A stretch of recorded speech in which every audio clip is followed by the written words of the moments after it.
네, 감사합니다. 질문 띄워주세요. 네, 오늘 질문은 좀 어려워요.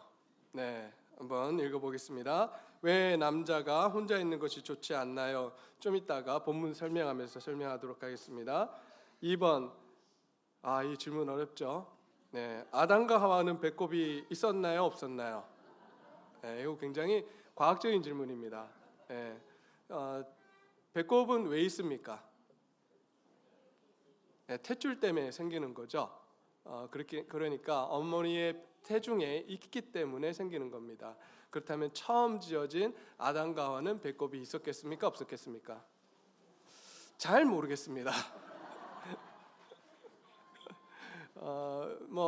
없었을 거라고 생각이 들지만 또 있었다고 해도 하나님이 아담과 하와를 창조하셨다는 그 진리에는 변함이 없기 때문에 잘 모르겠어요. 네, 자 3번, 아담은 자신의 갈빗대 하나를 주었는데 왜 뼈도 나의 뼈, 살도 나의 살이라고 얘기했나요? 왜 살까지 포함시켰나?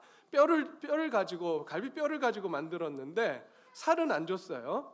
그죠? 근데 나중에 이제 여자를 하나님께서 여자를 이렇게 데리고 왔을 때 아담이 그렇게 고백하잖아요. 이는 내 뼈 중에 뼈요, 살 중에 살이다. 살은 안 줬는데 거기서 살이라고 이야기했을까라고 질문을 던졌어요.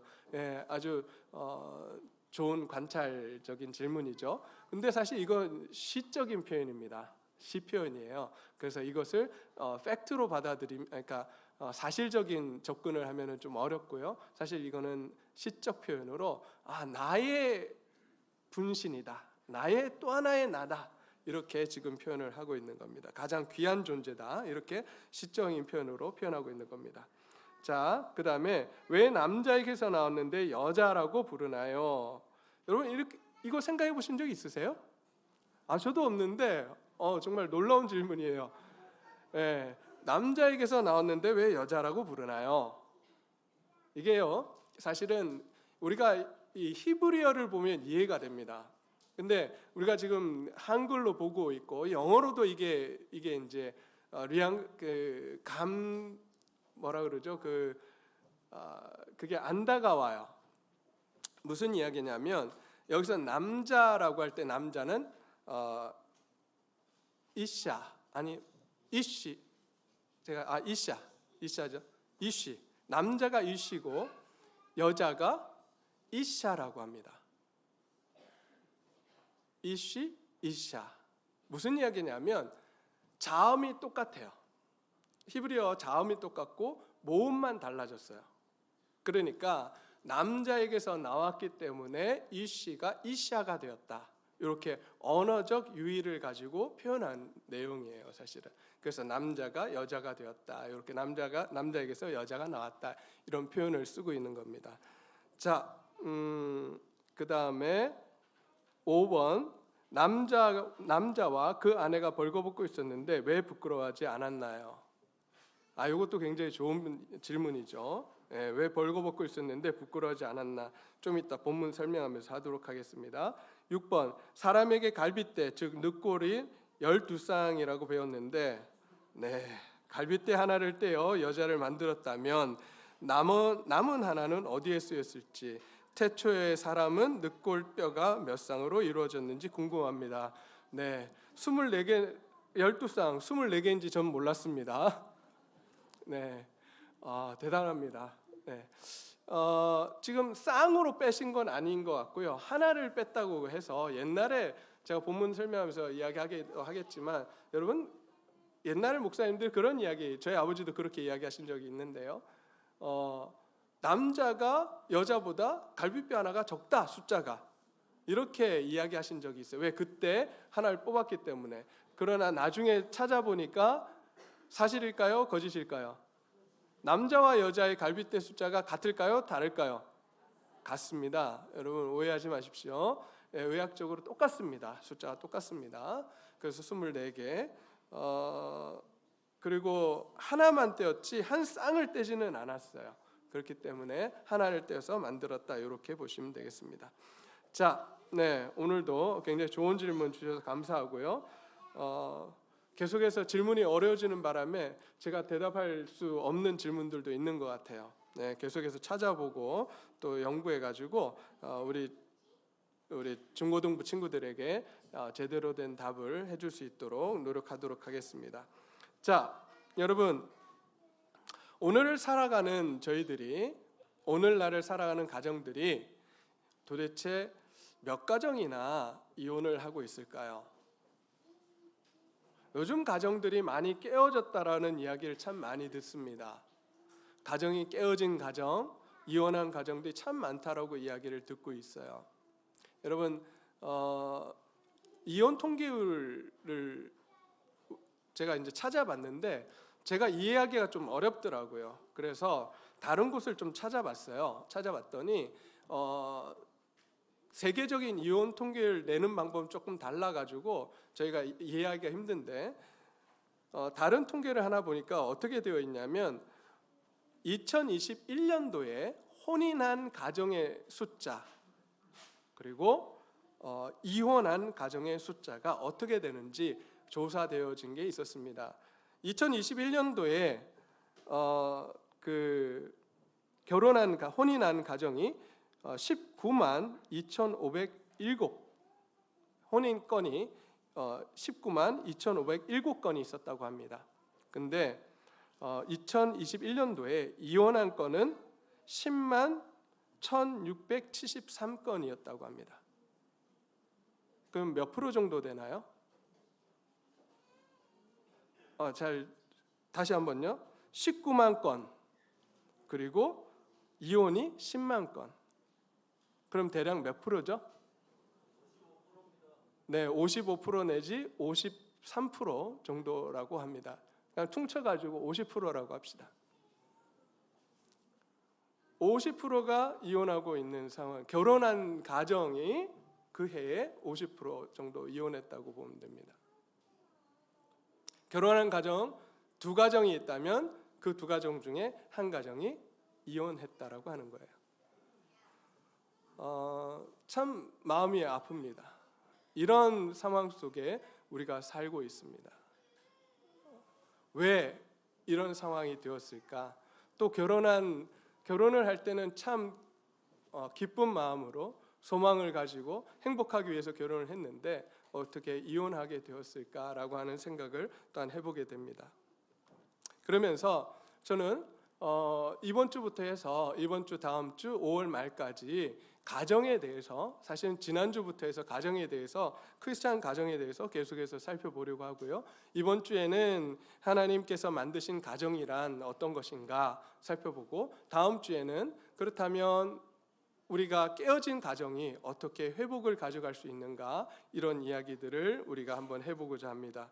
자, 오늘은 하나님께서 만드신 가정, 하나님 만드신 가정이 어떠한 것이었는지 우리 한번 생각해 보도록 하겠습니다.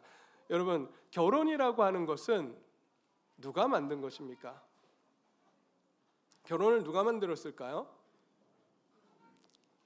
네, 세상 사람들은 계약적인 것이다. 결혼이라는 것은 계약적인 것이고 사람들이 살아가면서 만들어지게 된 것이라고 이야기를 합니다. 그러나 오늘 본문을 통해서 하나님께서 뭐라고 말씀하시냐면 결혼은 누가 만드셨다고요? 하나님이 만드신 거라고 말씀을 합니다. 24절 한번 읽어볼까요? 24절 함께 읽어보겠습니다. 24절입니다. 창세기 2장 24절 시작.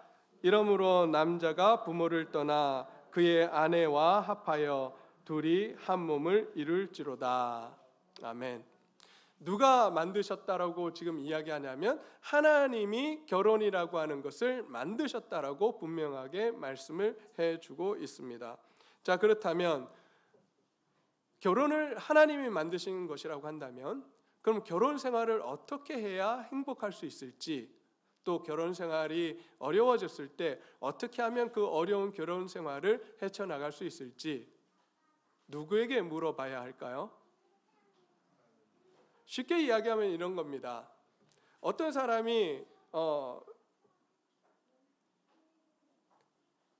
무엇인가를 개발을 했어요. 예를 들면 마이크를 만들었어요. 만든 사람이 있습니다. 그렇다면 마이크를 설계하고 만든 사람이 있다면 이 마이크가 고장 났을 때 우리는 누구에게 가서 이 마이크에 대해서 물어봐야 할까요? 만든 사람에게 가서 물어봐야 해요. 자, 그렇다면 우리를 만드시고 우리의 가정을, 결혼을 만드신 하나님이 계시다라고 한다면 우리의 결혼 생활이 일그러지고 결혼이 어려워졌을 때에 우리는 누구에게 가서 물어야 하는 것입니까? 하나님께 가서 물어야 합니다. 그런데 우리가 오해하고 있어요.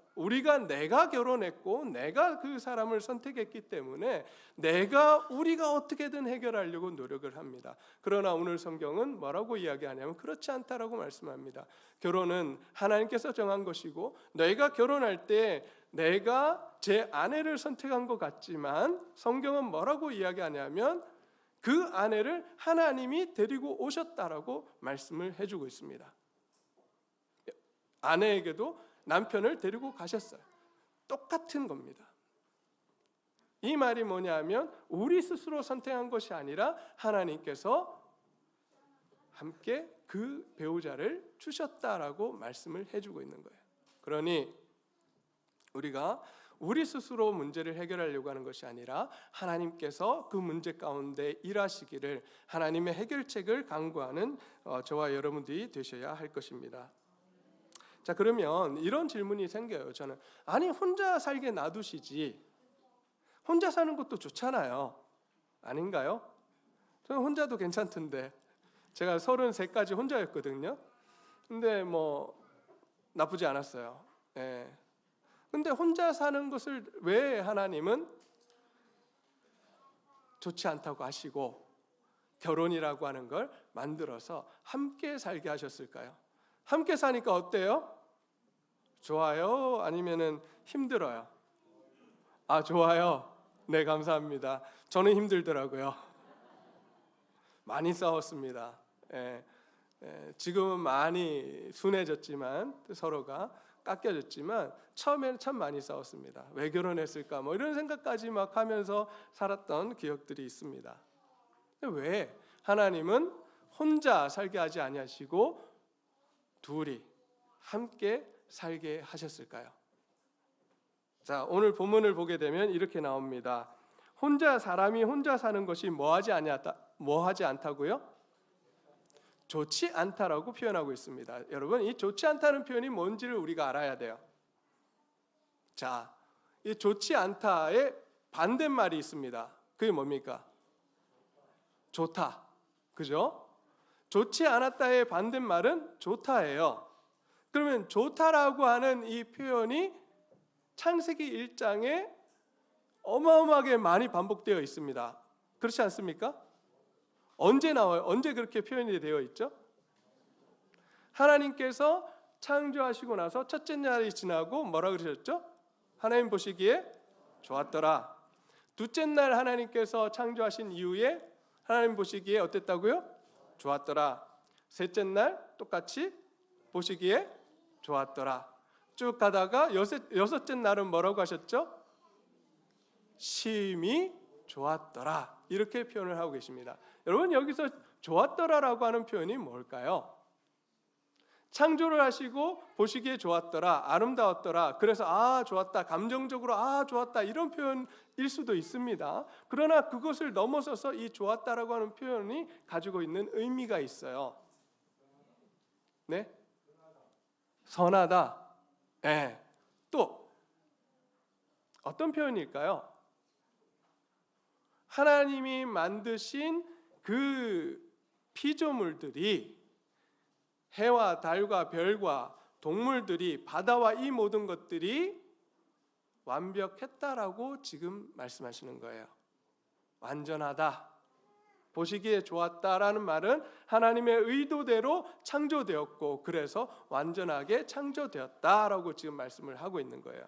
그렇다면 좋았다라고 하는 표현이 완전하다라고 하는 표현이라면 보시기에 좋지 않았다라고 하는 말씀은 완전하지 않다는 이야기입니다.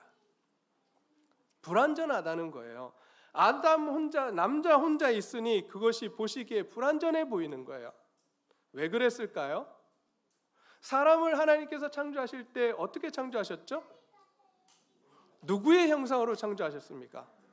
하나님의 형상으로 창조하셨어요. 전에도 말씀을 드렸지만 하나님의 형상으로 창조되었다라고 하는 것은 하나님의 속성을 가지고 있다는 이야기입니다. 자, 그러면 하나님의 속성 중에 어떤 것이 있냐면요, 하나님은 삼위일체의 하나님이십니다. 이거를 설명하려고 하면 계속 이단으로 빠져요. 그냥 삼위일체라고 하는 건 하나님은 세 분이신데 한 분이세요. 이해가 되지 않죠? 이거는 믿어야 되는 사실입니다. 믿어야 되는 거예요. 이 과학적으로 설명할 수 있는 게 아닙니다. 어떻게 설명해도 이단으로 빠질 수밖에 없는 거예요. 우리의 이성을 넘어서기 때문에. 자, 그래서 삼위일체의 하나님, 성부, 성자, 성령 하나님이 한 분이세요. 분명히 세 분이신데 한 분이시란 말이에요. 자, 그런데 세 분이세요. 세 분이라고 하는 거, 세 분이 한 분이라고 하는 건 무슨 속성을 갖고 있는 거냐면 이분들이 공동체성을 갖고 있는 거예요. 하나님은 어떤 성격을 갖고 계시냐면 공동체성을 갖고 있는 거예요. 자, 그러니 남자가 혼자 있는 것을 보면 하나님의 속성이 공동체성인데 그 공동체성으로 만들어진 인간이 혼자 있어요. 그러면 그것이 완전합니까? 불완전합니까? 불완전하죠. 그래서 하나님 보시기에 좋지 않은 거예요. 그래서 하나님이 그 남자에게 여자를, 배우자를, 배필을 주려고 하시는 겁니다. 여러분, 저는 여기서 또 한 가지를 보게 됩니다. 많은 사람들이 내가 왜 교회를 나가야 하는가? 나 교회 나가지 않고 나 혼자 열심히 예수 그리스도 믿으면 되지 라고 말하는 사람들이 주위에 있습니까? 없습니까? 저는 많이 봐요. 아니, 내가 굳이 교회를 나가서 사람들하고 복작복작하게 감정 상해가면서 내가 왜 그 교회를 나가야 되는가? 그냥 혼자 열심히 예수 그리스도 믿으면 되지. 혼자서 열심히 착하게 살면 되지. 내가 왜 교회를 굳이 나가야 되는가라고 질문하시는 분들이 있어요. 이분들은 뭘 모르냐면 하나님이 어떤 분이신지를 잘 몰라서 그래요. 또 교회라고 하는 것이 어떤 곳인지를 잘 몰라서 그렇습니다. 하나님은 공동체성을 가지신 분이세요. 그래서 혼자 있는 것, 혼자서 믿음 생활하는 것을 좋게 여기실까요? 좋지 않게 여기실까요? 좋지 않게 여기십니다. 그래서 교회를 하나님께서 이제 예수님을 보내주시고 예수님이 이 땅에 오셔서 세우신 게 뭐냐면 교회입니다. 교회는 어떤 것이 교회죠? 교회가 뭡니까? 예수 그리스도를 믿는 무리를 교회라고 합니다. 한 사람을 교회라고 하는 경우는 잘 없어요. 성경에 보면 교회가 뭐냐? 믿는 자들의 무리, 믿는 자들을 교회라고 합니다. 그래서 건물을 교회라고 하지 않습니다. 그래서 예수님께서 교회를 뭐라고 말씀하셨냐면 예수 그리스도의 뭐다? 몸이다. 이렇게 말씀을 하세요. 여러분, 몸에는 어떤 구성들이 되어 있습니까? 팔도 있고 다리도 있고 손도 있고 발도 있고 손가락도 있고 다 있습니다. 손톱, 발톱 모든 것들이 모여서 하나가 되어 있는 것, 그것이 바로 교회인 거예요. 모든 사람들이 다른 사람들이 모여서 하나가 되어 있는 것, 그것이 공동체성이란 말이에요. 그래서 하나가 되어서 하나님의 일들을 감당해 가는, 예수 그리스도의 말씀에 순종해 가는 것이 바로 교회입니다. 그래서 나와 다르다고 해서 나는 이제 나 혼자 믿음 생활할 거야, 나 혼자 살 거야, 이거는 교회를 잘 모르고 하나님을 잘 모르는 사람들이 이야기하는 거예요. 성경은 그렇게 이야기하지 않습니다. 오히려 공동체적으로 살아가라, 함께 더불어서 살아가라고 말씀을 해주고 있습니다. 그런 하나님께서 오늘 아담이 혼자 있는 것을 보시고 이제 좋지 않게 여기시고 그를 위해서 무엇을 주시겠다고요? 돕는 배필을 지으리라 라고 말씀을 하십니다. 자, 여기서 돕는 배필, 그러니까 지금까지 많은 분들이 오해하며 살아왔습니다. 여러분, 돕는 배필 그러면 어떤 느낌이 드십니까? 네? 어떤 느낌이 드시죠? 좀 뭔가 우리 성도님들은 여기 계신 분들은 안 그렇겠지만 저는 어땠냐 하면 돕는 배필 그러니까 저보다 조금 좀 이렇게 좀 낮게 보이는 거예요. 하수처럼 보이고 좀 그래? 그럼 나에게 종을 주시는 건가? 막 이런 느낌으로 저는 읽었습니다. 굉장히 성경을 잘못 읽었죠. 그죠? 예. 지금 여기서 돕다라고 하는 단어를 우리가 어떻게 해석을 해야 하는가? 우리가 잘 해석을 해야 합니다. 여기서 돕다라고 하는 이 말은요, 우리가 생각하듯이 계급적인 의식 그리고 주인과 종의 관계를 이야기하는 것이 아닙니다. 우리가 갖고 있는 유교 사상에서 갖고 있는 남존여비 사상 속에서 이 돕는 배필을 생각하면 안 됩니다. 왜냐하면 여기서 돕다라고 하는 이 단어는요, 실제로 구약 성경에서 몇 번 나오냐면 21번 사용이 됩니다. 21번 사용이 되는데 이 돕다라고 할 때 이 돕는 주체가 누구냐, 누구에게 사용이 되었느냐 하면 17번을 하나님이 인간을 도울 때 이 돕다라고 하는 단어를 사용했어요. 그러면 누구에게 이 단어가 사용된 거예요? 하나님께. 그러면 여기서 돕다라고 하는 건 누구처럼 남자를 돕다라고 하는 거냐면 누구요? 하나님처럼 남자를 돕기 위해서 주신 배필을 주겠다 이렇게 되어 있는 거예요. 어쩌면 이 말은 뭐냐면 동등한 관계에 있는 그 배필을 주겠다 이렇게 말씀을 하시는 겁니다. 우리가 오해해서는 안 됩니다.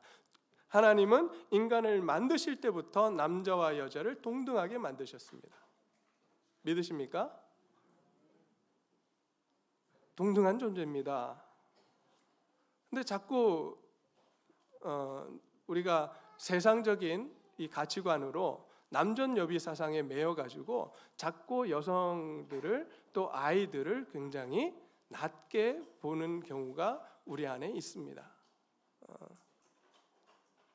제가 그래서 그 식당 봉사할 때 설거지하러 들어가요. 그러면 우리 집사님들이 목사님 오지 마십시오. 아니 좀 해야 된다고. 왜요? 동등하니까. 우리 교회 제가 저희 아버지 뒷담 안 계시니까 이제 뒷담을 좀 하죠. 천국에서 뭐라 그러실래나? 저희 아버지 설거지하는 것을 한 번도 본 적 없어요. 예. 왜 그래요? 남자는 부엌에 들어가면 안 되는 거예요. 그거는 어느 적이죠? 세상의 이야기입니까? 하나님 나라의 이야기입니까? 세상적인 이야기예요. 네, 아버지 가셨으니까 하는 이야기입니다.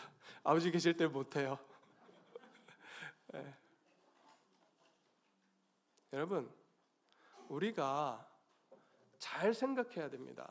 하나님을 믿고 하나님 나라의 가치관으로 살아간다고 한다면 내가 따르고 있는 가치관이 도대체 어떤 것인지 자세히 들여다봐야 합니다.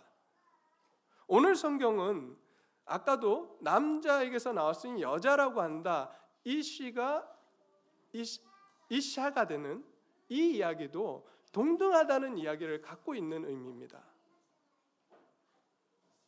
그런데 이게 나중에 깨어져요. 동등함이 깨어져요. 범죄함으로 해서 깨어져요. 그러면서 거기서 불평등이 생기거든요.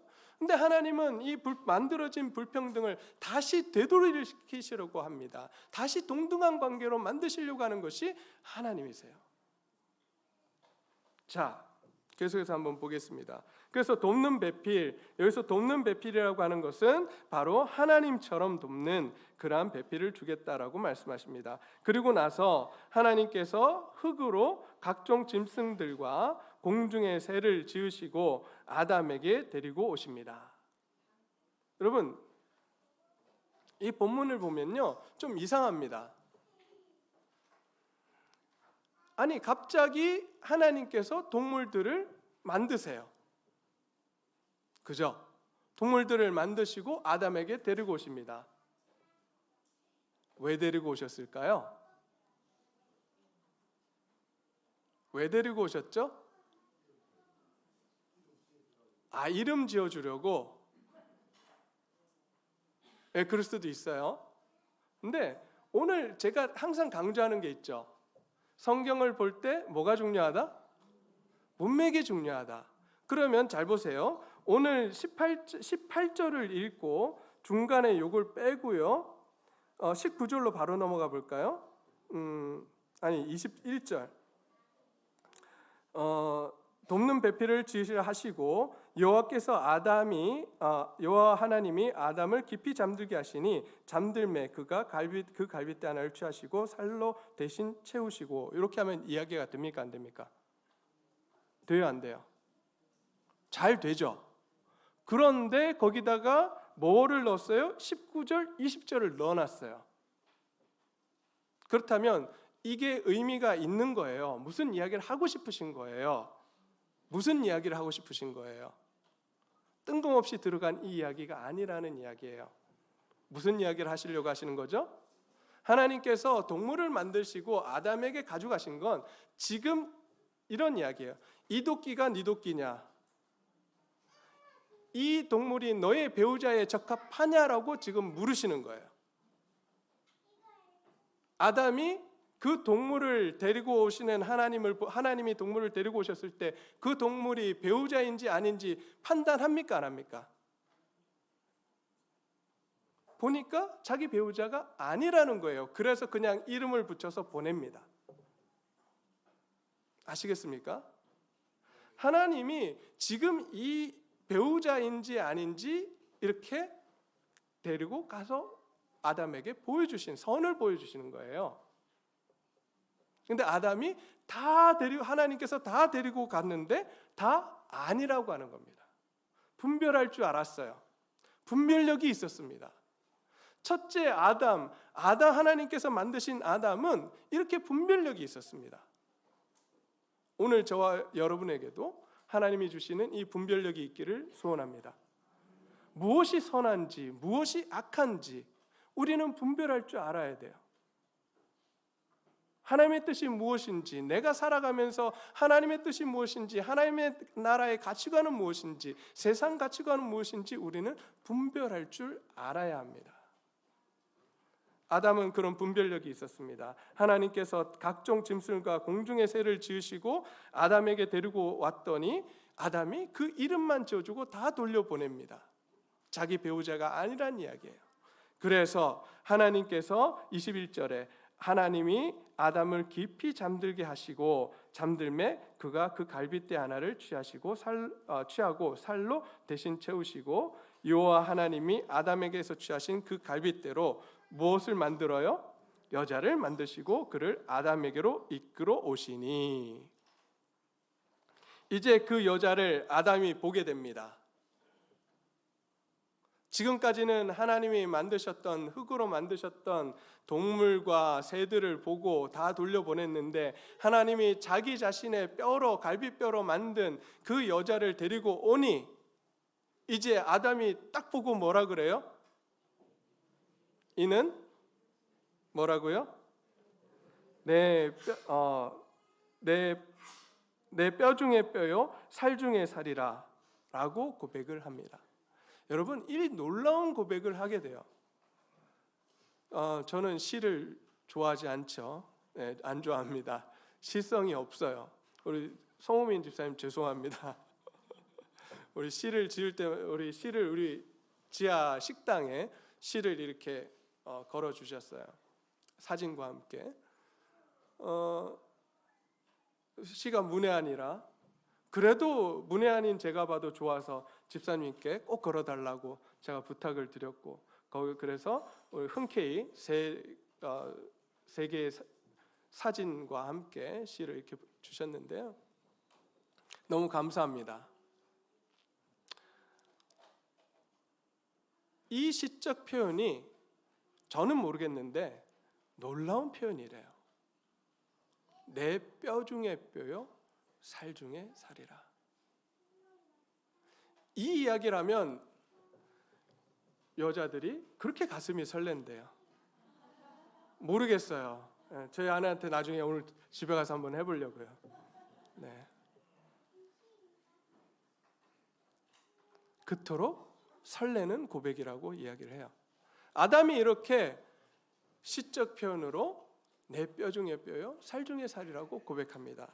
그러면서 이 여자에게 뭐라고 하냐면 남자에게서 취하였은즉 여자라 부르리라라고 합니다. 그리고 나서 이제 하나님께서 뭐라고 말씀하시냐면 그러므로 남자가 부모를 떠나 그의 아내와 합하여 둘이 한 몸을 이룰지로다라고 말씀을 합니다.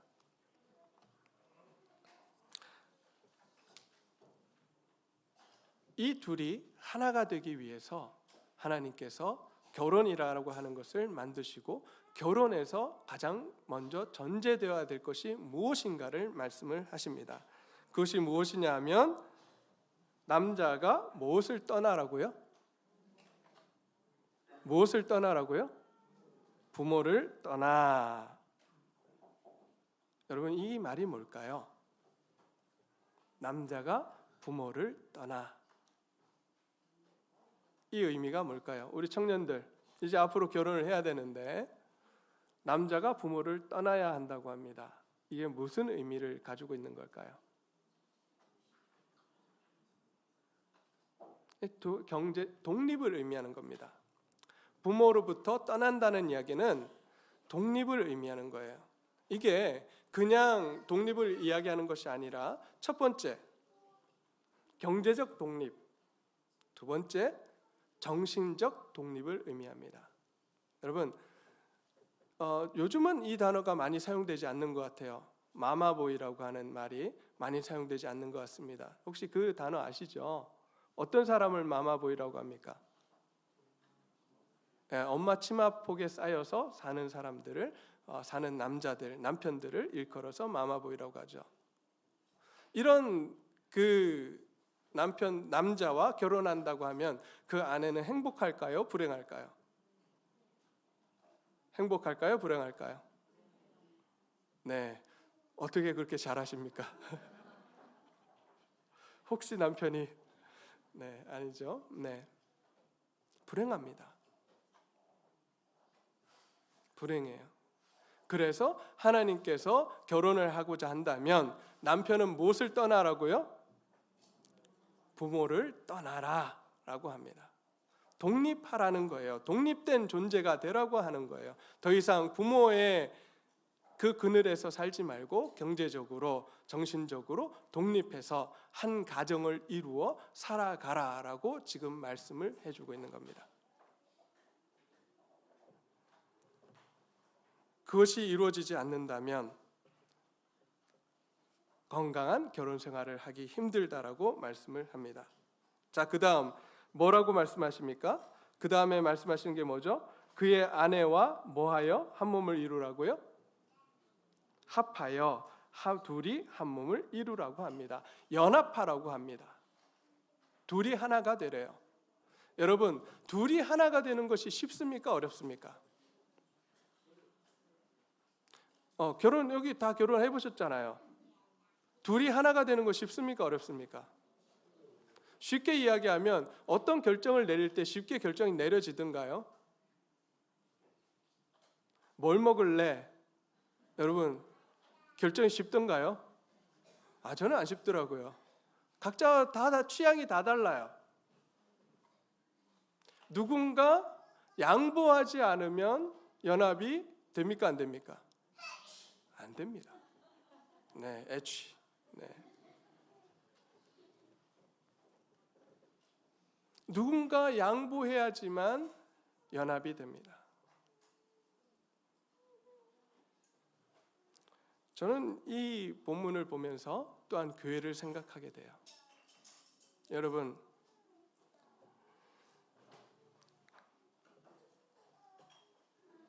각자가 다른 사람들, 개성이 다른 사람들이 모여서 이룬 것이 뭐죠? 교회예요. 근데 교회를 하나님께서 뭐로 삼으셨다 그랬어요? 예수 그리스도의 몸으로 삼으셨어요. 그러면 하나가 되어야 됩니다. 하나가 돼야 돼요. 근데 교회가 하나 되는 게 쉽던가요? 어렵던가요? 쉽습니까? 어렵습니까? 어려워요. 여러분, 예수님께서 요한복음에 가면 제자들에게 당부하시는 말씀이 있어요. 뭐가 되라? 너희가 하나가 되라. 엄청 강조하십니다. 그런데 그것이 쉬워요? 어려워요? 어려워요. 하나가 되기 위해서 뭐 해야 될까요? 연합하기 위해서 뭐 해야 될까요? 내가 죽어야 돼요.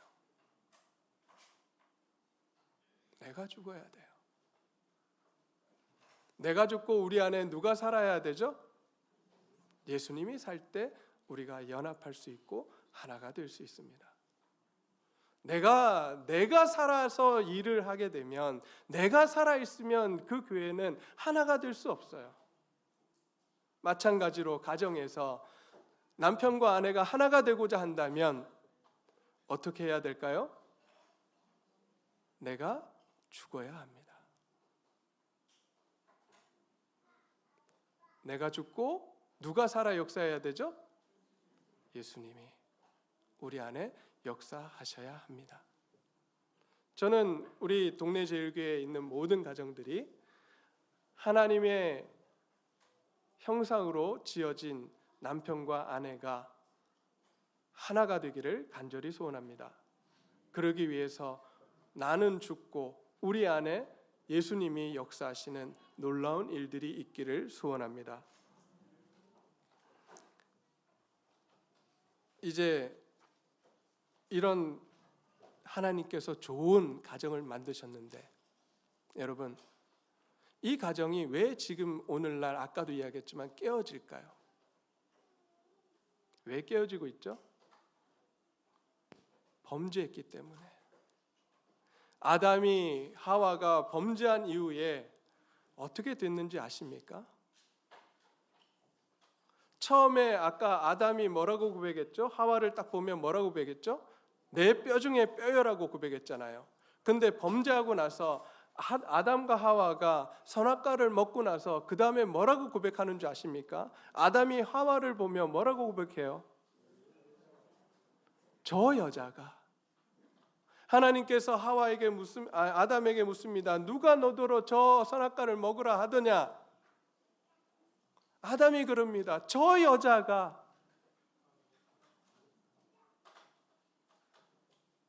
내 뼈 중에 뼈라고 고백했던 그 여인을 향해서 아담이 뭐라고 하냐면 저 여자가라고 합니다. 그리고 핑계를 댑니다. 그렇게 해서 부부관계가 깨어지게 됩니다. 이 깨어진 관계는 지금도 깨어지고 있어요. 우리가 죄를 가지고 있기 때문에, 원죄를 가지고 있기 때문에, 내가 하나님이 되고 내가 내 삶의 주인이 되기 때문에 계속해서 깨어지고 있는 거예요. 그런데 예수 그리스도께서 이 땅에 오셔서 우리를 구원하셨습니다. 우리의 그 죄로부터 우리를 자유케 하셨습니다. 그리고 이제 너의 삶의 주인을 너로 하지 말고 오직 하나님이 너의 왕이 되시도록, 예수 그리스도가 너의 주인이 되시도록 하라라고 말씀을 하십니다. 그러면 너의 삶이, 너의 가정이 다시 회복되어질 것이라고 말씀을 해주고 있습니다. 우리가 이제 그 자리로 가기를 소원합니다. 나는 죽고 오직 예수님만이 내 안에 살아 역사하시기를 간절히 소원하며 나아가기를 소원합니다.